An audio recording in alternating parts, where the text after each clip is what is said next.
time to grow with the SEO Queen. Receive the perfect leads like never before. No traffic is gonna explode. It's time to grow.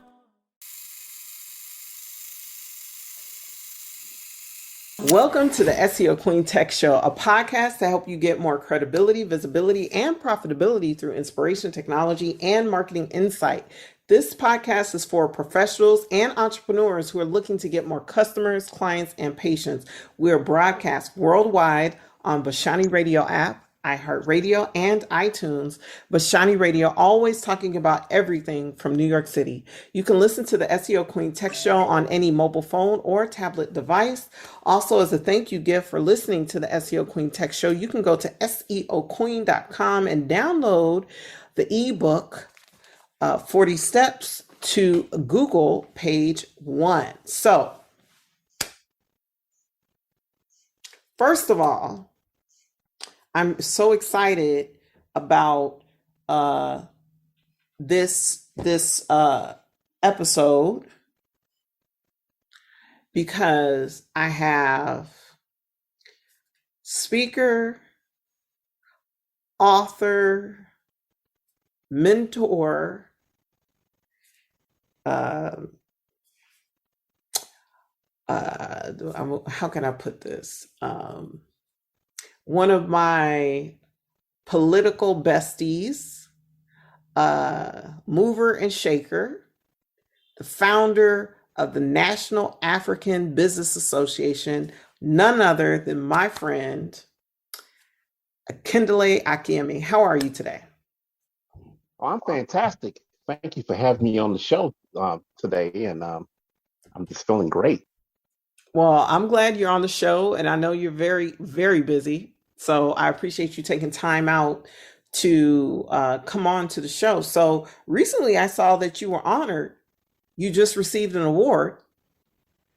Yes. Tell me about award. that. Yeah, that award was given in Benin by one of our supporters in Nigeria. He hosted a conference over there, and he honored myself and another member of our team.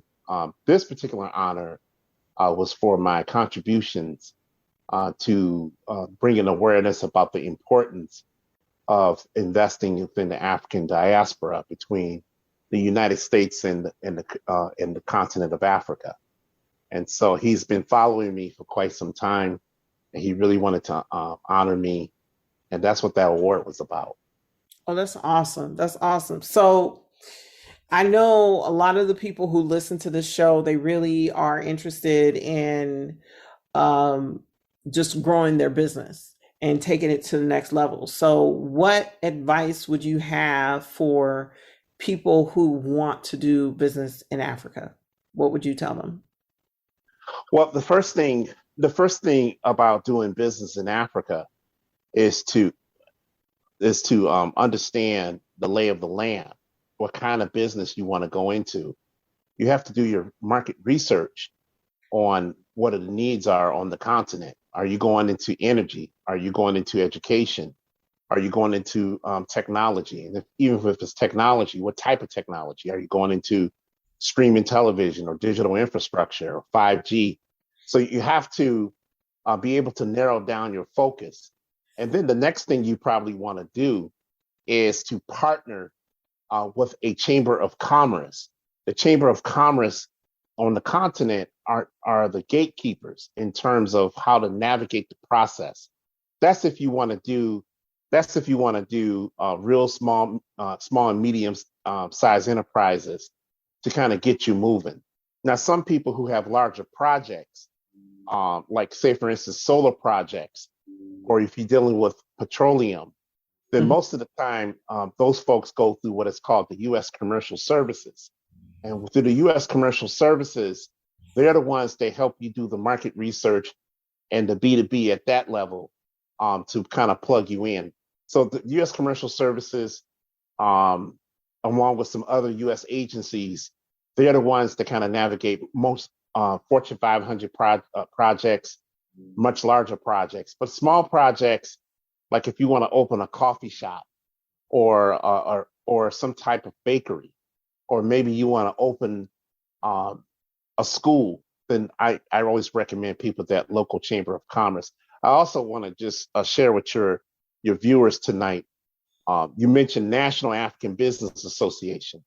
Well, we were the National African Business Association once upon a time. It's actually Global African Business Association today. You know what? It's so funny. I remember seeing GABA, and I couldn't remember what it stood for, so I just went back to what I knew what it stood for. The Global African Business Association. Right. Yeah, it started as NABA. You're 100% right. We did start as NABA, but as we started getting more of a global footprint, we decided to change our name. That's about 3 years ago to Global African Business Association. Oh my goodness. This is why doing this interview is so important, so that I can catch up and everybody else can catch up, because what you guys are doing is awesome. I mean, I've watched you just, do so many great things in Inkster, Michigan, and just other things. So another question I have for you is it important for entrepreneurs to be involved in the political process? Absolutely. I think it's important. Even if you hate politics, you have to get involved. And here's why. Because public policy could be favorable or adverse for your business. And so you have to, and I'm gonna give a prime example. It's a great question you asked, because I'm about to give you a phenomenal answer as to why entrepreneurs should be in the political space, even indirectly. But they, say for instance, if you're an entrepreneur that's doing financial services, well, it's important to know who sit on these committees at your state level. If you're investing in land at the local level, you should know who's involved at your planning commission. See, the problem with many people. They think at the federal level, everything can stop. And really 90% of your issues is local. So you need to understand what a master plan is, what a zoning ordinance is, which is probably the most important element in any local municipality in the United States of America. Because the zoning ordinance determines whether or not if your business is even going to exist in this particular neighborhood or in this particular area.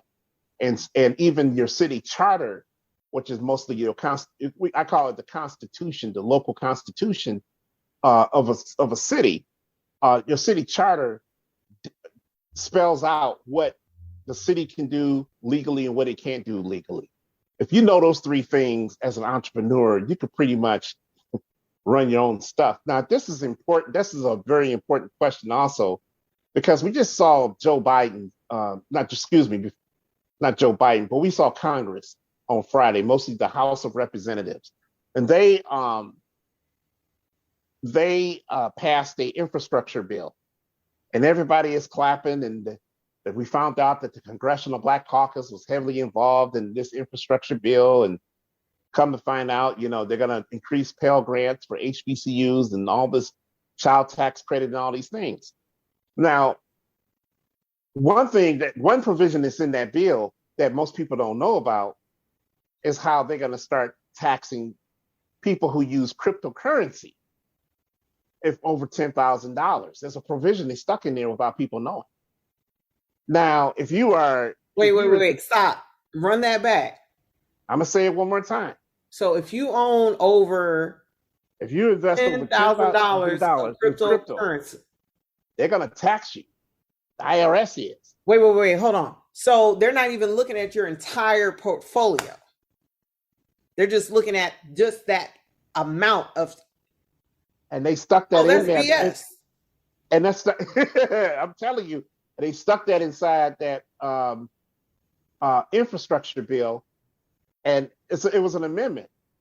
This is why you need to listen to the SEO Queen show, because we're bringing you hot off the press breaking news. I be working hard trying to get excellent people on this show. So continue, but I just had to I'm saying they stuck. Now, this was funny about this bill is Black folks are cheering this bill on about Pell Grants and child tax credits and all the social spending, and nobody paid attention. Not one Black person stood up and said, we can't pass this bill because of this amendment with cryptocurrency.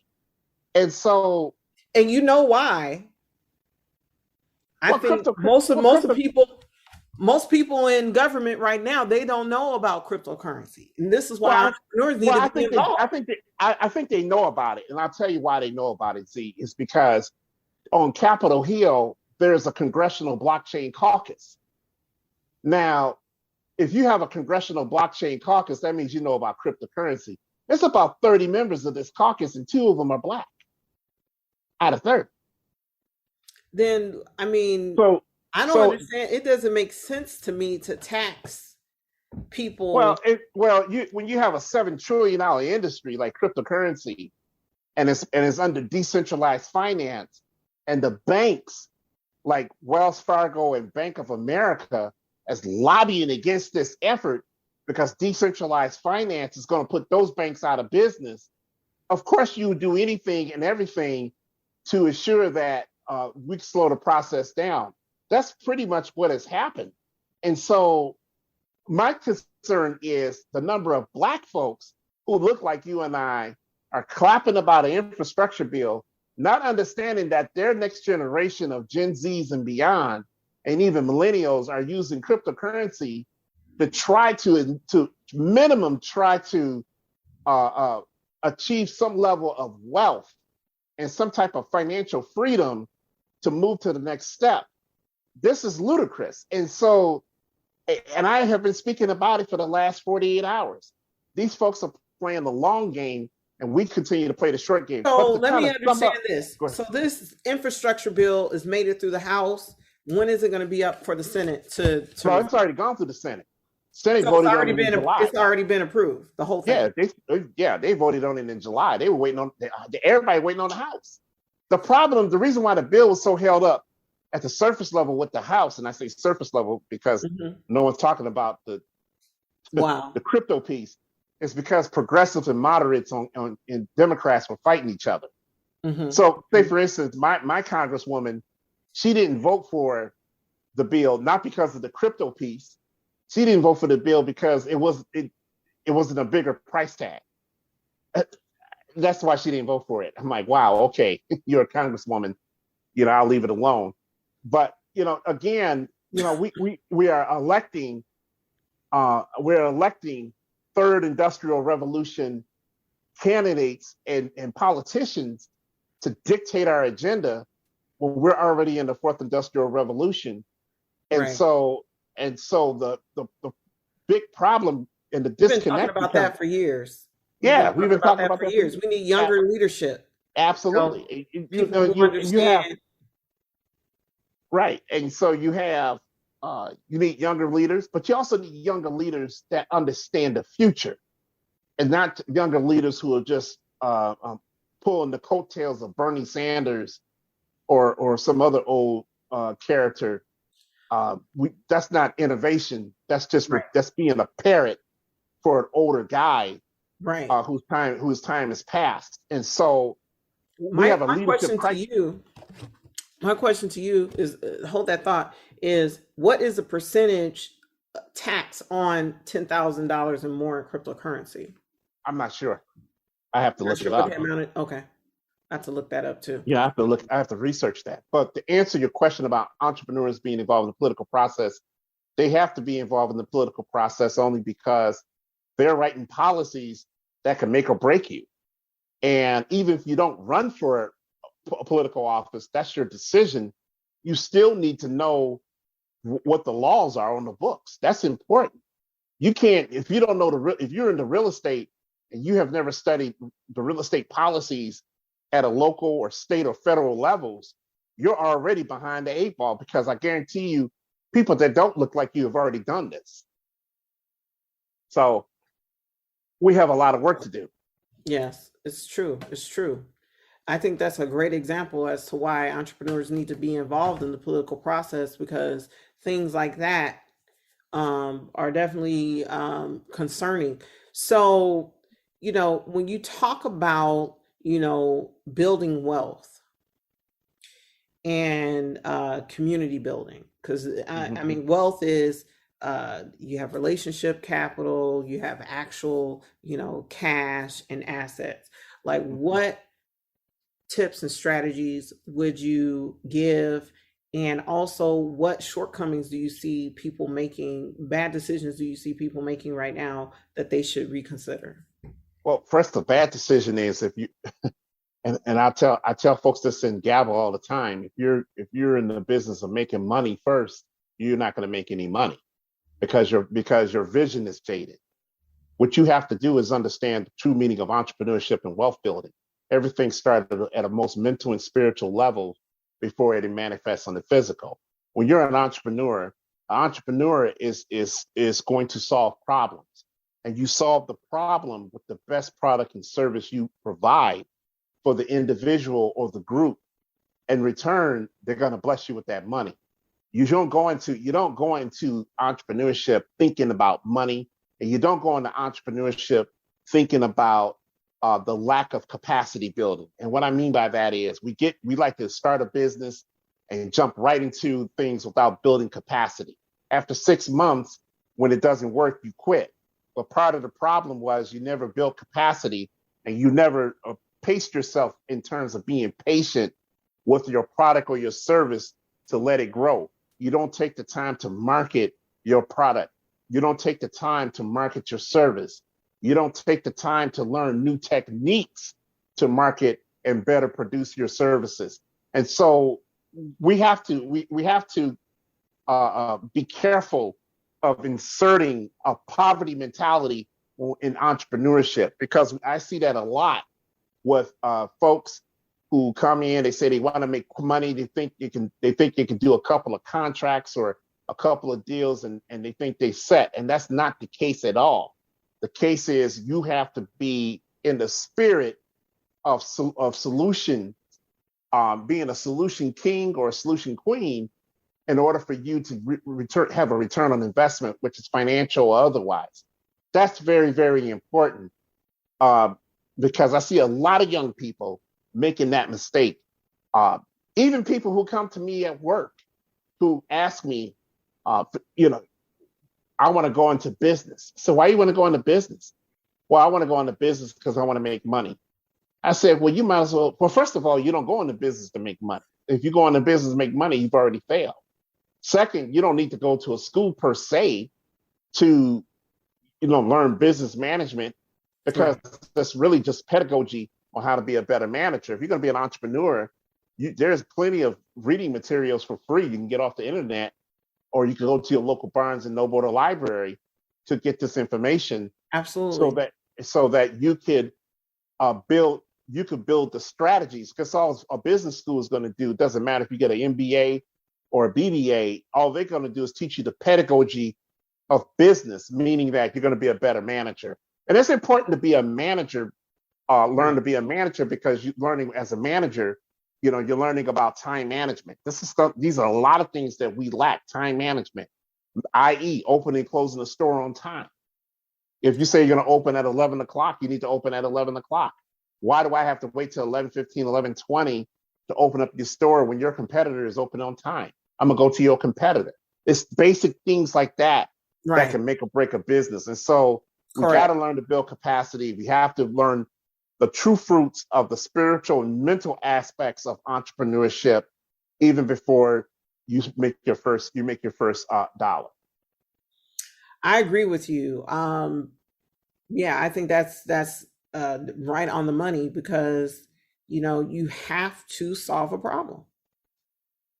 And when to your point about what business schools are teaching, a lot of the challenges and issues I've had to navigate, as a business owner with my BS in business from MIT, I was not taught how to deal with these scenarios in business school. I was taught on how to manage a bigger organization, where, the roles were more specific and there was more silos. But when you're in a smaller organization, which is, the very essence of entrepreneurship. Whether you're a solopreneur or just a small business enterprise, there's multiple dimensions to every role. And that is not taught in business school. No, It's not it's not. It's not taught. I feel like it's trial by fire sometimes, but it's all good. I love business. I love what I do. I love solving problems. That's one thing that, I just love to do. So what advice would you give to entrepreneurs on how to best, navigate these times? I mean, I see there's so much opportunity. Ghana declared, I think it was either last year or the year before, as the year of return. There's so many things going on in Kenya, Nigeria, other places, telling people to come to Africa. Let's do business, take a vacation. I mean, there's just so much going on. And so as an entrepreneur, how can you best take advantage of just all those things? I know you gave us some tips before. Do you have any additional ones? Yeah, when you go to Africa, you have to do your due diligence. Where are you going in Africa? Ghana did a marketing campaign in 2019. You mentioned the year of return, where they was asking African Americans to return to Africa, preferably Ghana, set up shop. We have one of our GABA ambassadors did just that. She left Georgia and living in Ghana right now. She took advantage of it, took her kids and everything, and took advantage of it. And she continued to flourish. But again, it depends on where you go and what exactly are you trying to do. A lot of folks go to Rwanda.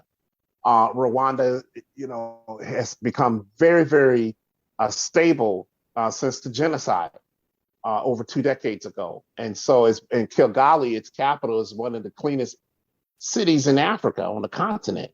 It's easy to set up a business in Rwanda. You can go to Kenya if you're into the tech space. Kenya is your country.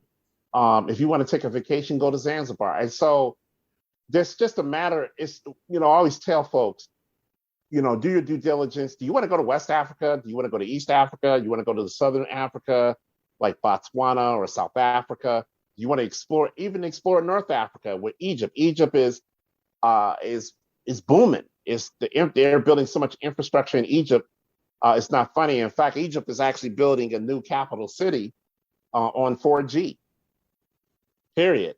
It's going to be a smart city. And so you're right. It's a lot going on. Do you want to go to, are you a person that wants to invest in countries that was been ravaged by civil war? Go to Sierra Leone for that. The president, I saw the president in September in DC at a function I was at. And the thing he kept talking about is we got to position Sierra Leone in the fourth industrial revolution. He was there to recruit investors from the United States and to do business, whether it's real estate, hospitality, or the whole nine. And so there are vast opportunities. Don't let the fear stop you from your destiny. You know what? I'm glad you said that, because this goes back to propaganda. What misconceptions or what myths do African Americans have of Africa that they need to let go of? Everybody in Africa is starving. Africa is a backwards continent. People don't speak good English in Africa. The Africans think they're better than us. It's those kinds of myths that prevents us from achieving intergenerational wealth from a diaspora perspective.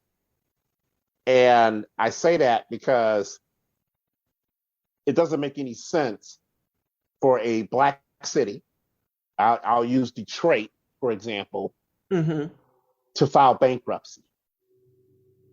How do you file bankruptcy when you are literally across the river from another country and you are sitting on the St. Lawrence Seaway, which is the Detroit River and the Great Lakes, that could connect to the continent to build resources and to build transcontinental wealth. But when we have those kinds of myths, we create the disconnect ourselves, because everybody goes to Africa to invest. For example, everybody is focused on China. What you're not focused on is Turkey. Turkey has 44 embassies on the continent of Africa. And they are very public. Embassies? Yes. Wow. And they are very public about infiltrating and impacting economic development in Africa. Turkey. So we're focusing on China on one end, who's been a player on the continent. But now you have Turkey, you have Japan, you still have the European Union in play. So everybody's going there to make money. Everybody's going there to get raw materials and resources.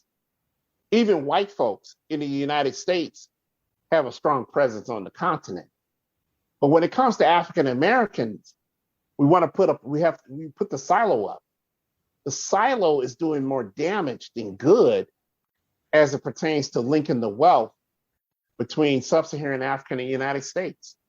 And with us being in the fourth industrial revolution and the advent of e-commerce, we need to take advantage of that space.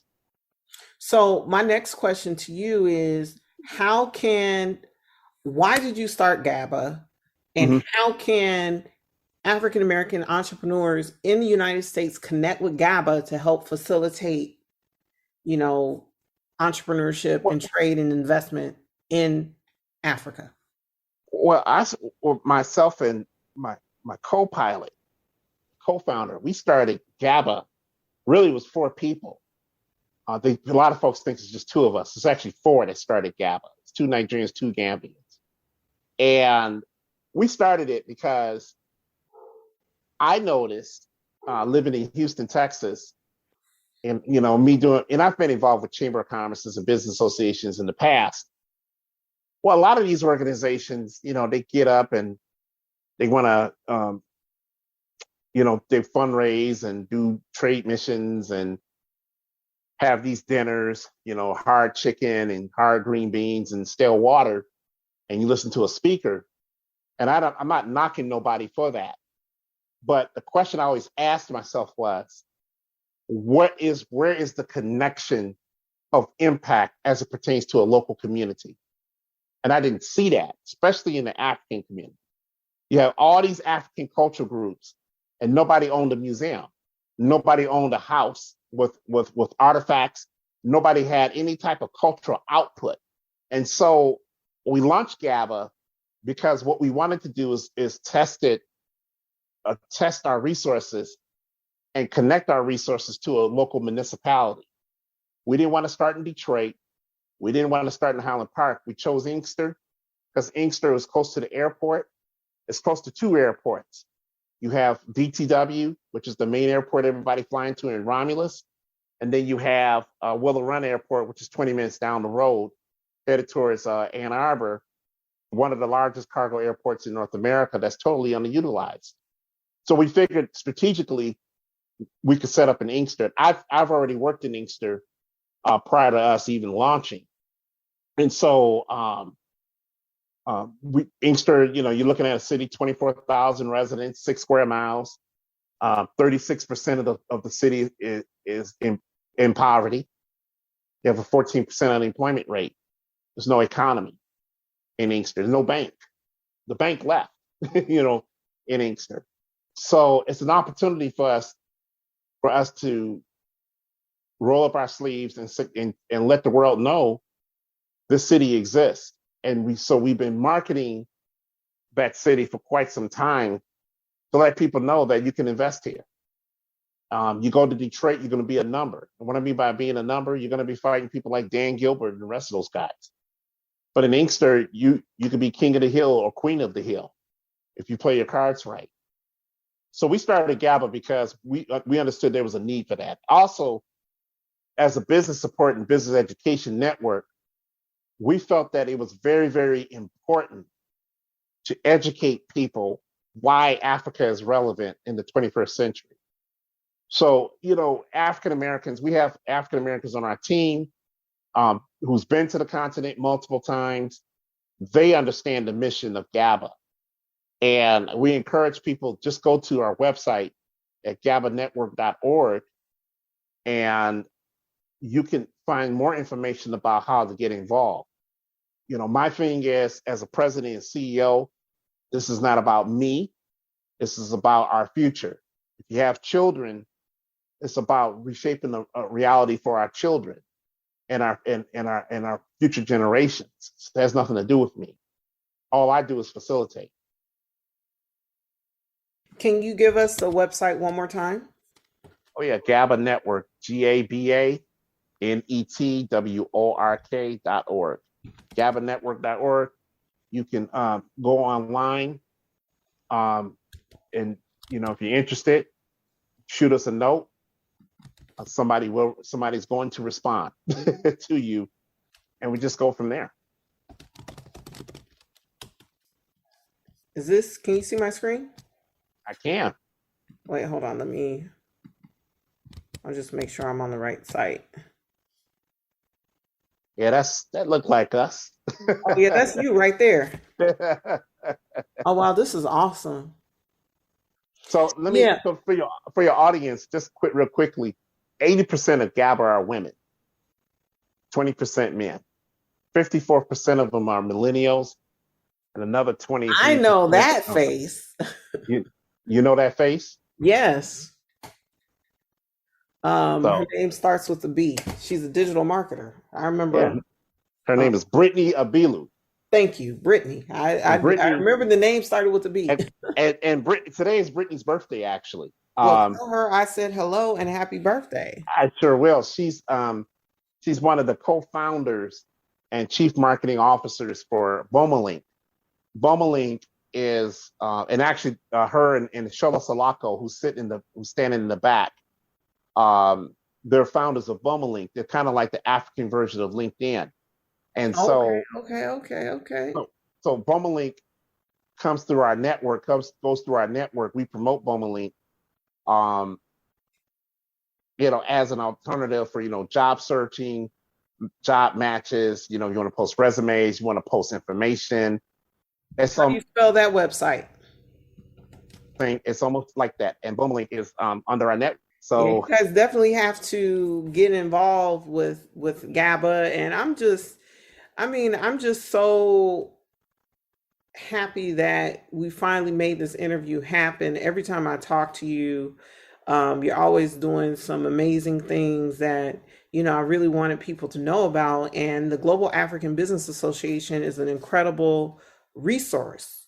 It's an incredible resource, and you guys definitely want to, take advantage of it. Thank you.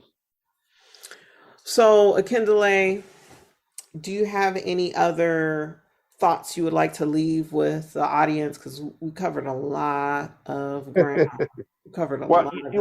Well, I just want to say this. Times of the essence. I think it's imperative that your audience understand about the importance of transformation, and the importance of transformation start at the local level within your city. It's nice for us to go to Capitol Hill and fuss and complain, but I was told by civil rights leaders visiting DC that the federal government moves very slow, and I knew that just from the days of me lobbying on Capitol Hill on educational projects. That right. Government moves very slow. That you're better off lobbying your city council members, which is true. If you want some change to occur, whether you're an entrepreneur, whether you're a small business owner, whether you're into e-commerce or otherwise, go talk to your planning commissioners. Go talk to your city council people. Go talk to your mayor, because they're the ones that can make it happen a lot faster. Cities, not federal governments, are going to be the catalyst of change within this decade. That's a global fact, and these are the reasons why countries like Egypt, and you find Dubai position itself within the fourth Mhm. industrial revolution, especially with what's going on with the Dubai Expo 2020 that's going on right now. Cities are going to play a major role, and entrepreneurs can play that, and has a big role in reshaping and direction of a city. So I encourage those who are listening to this this broadcast tonight to engage yourself, understand business, government, and technology. That's the formula we use in GABA. Is business, government, and technology. We cover those three areas pretty well to penetrate those markets so that we can have a voice at the table, because we feel that that's very important for us to be not just domestic, but global players as well. I'll leave those words right there. Well, thank you so much. I don't see anything else to add to it, but thank You're you welcome. so much, Akindele. It's always a pleasure. You always are just a treasure trove of great insight, wisdom, and information. And I applaud you for being a leader in starting this movement and creating this organization as a great resource. And I'm sure the SEO Queen will be joining soon. And I'll be encouraging other businesses to join as well. So I appreciate you so much. You're very welcome. Thank you so much. You got it.